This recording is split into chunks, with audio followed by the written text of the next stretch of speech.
Саламатсыздарбы, урматтуу кесиптештер.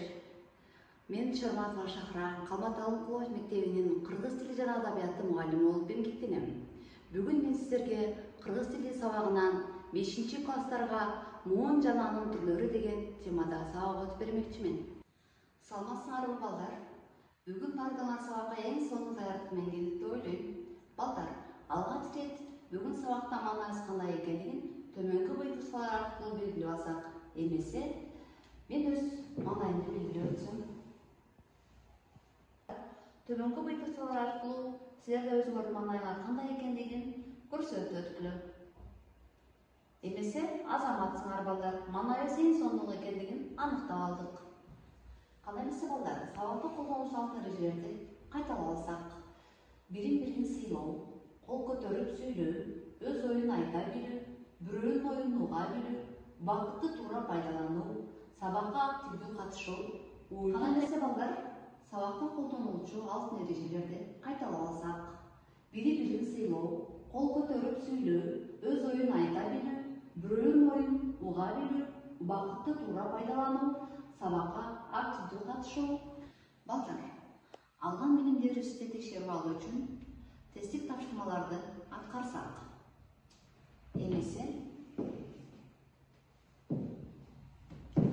азаматсыңар балдар, буга чейинки алган билимдерди жакшы көрсөткүч менен көрсөттүңөр. Эмесе балдар, бүгүнкү жаңы тема боюнча багыт алсак. Балдар, сабагыбыз жандуу жана кызыктуу болуш үчүн биз төмөнкү сайттын жардамы менен 2 топко бөлүнүп алабыз.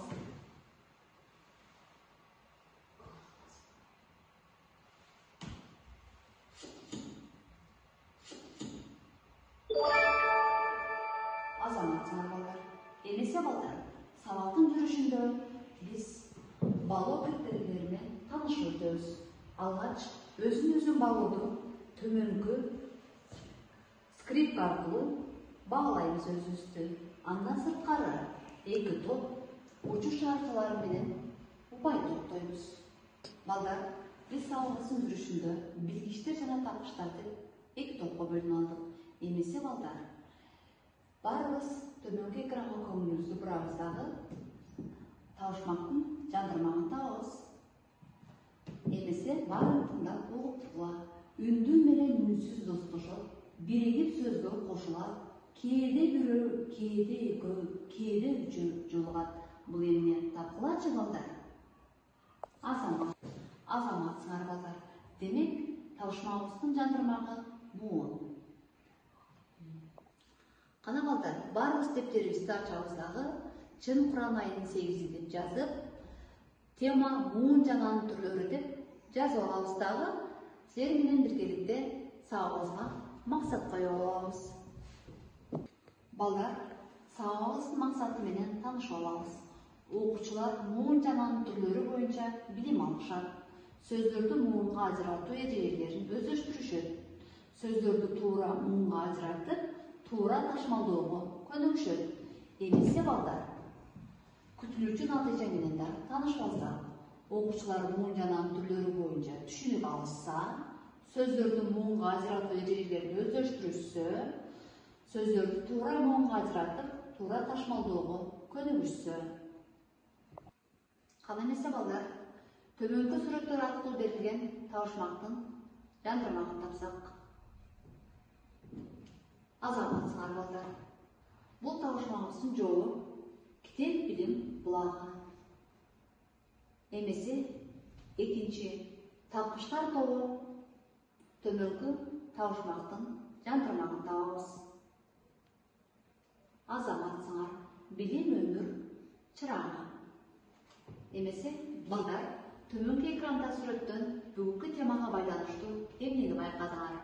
Ой жүгүртүп көрөлүчү? Азаматсыңар балдар, силер берген жооптун бардыгы бүгүнкү темага жакын деп ойлойм.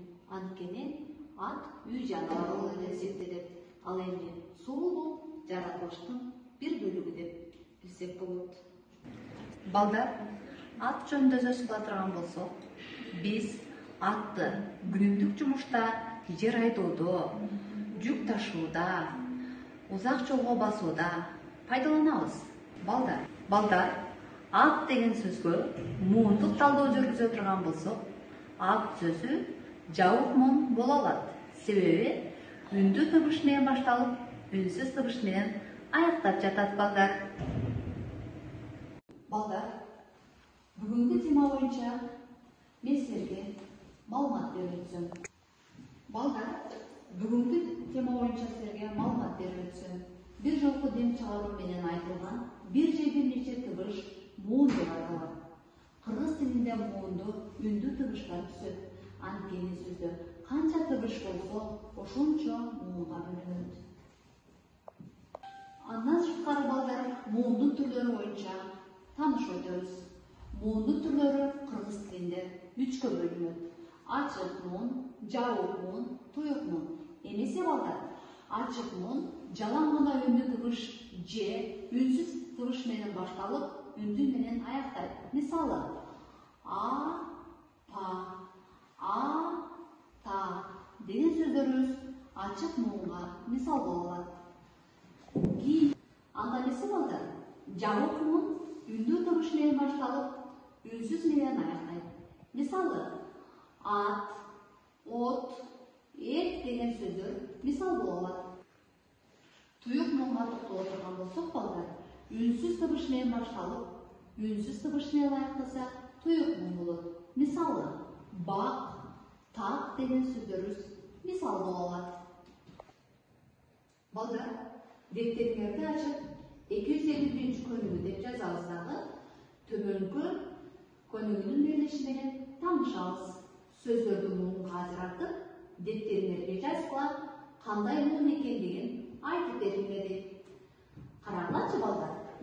Апаке, жайлоо, кышкы, сабак, китеп, дарыгер, куруучу, мугалим, токой, бүркүт, жумуш, эмгек, булак, суу деген сөздөрдө муундун кайсы түрлөрү камтылгандыгын аныктагыла.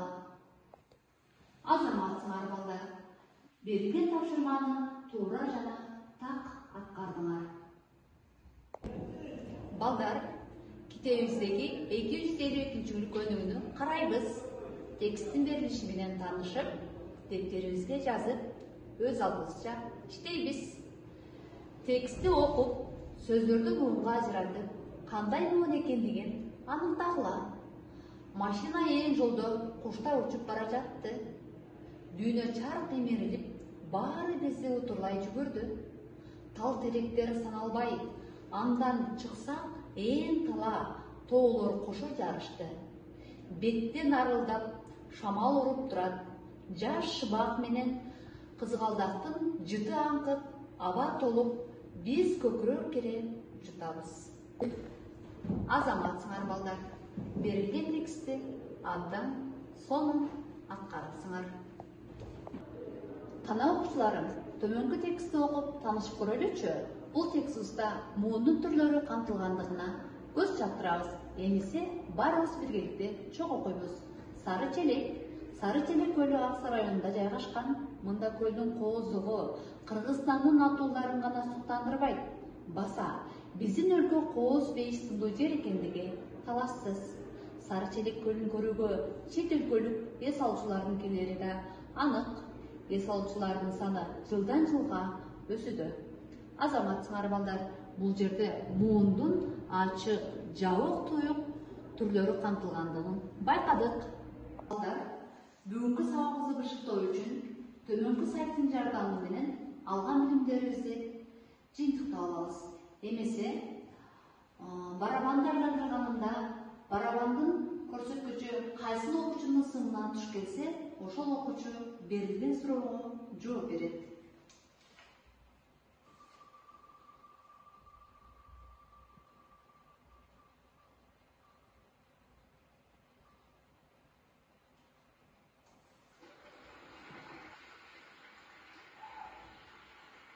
Сумая. Муундун түрлөрү канчага бөлүнөт?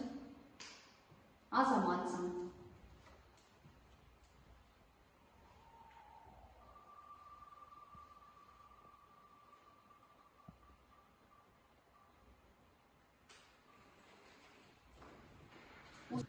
Усман, суу деген сөз муундун кайсы түрүнө кирет?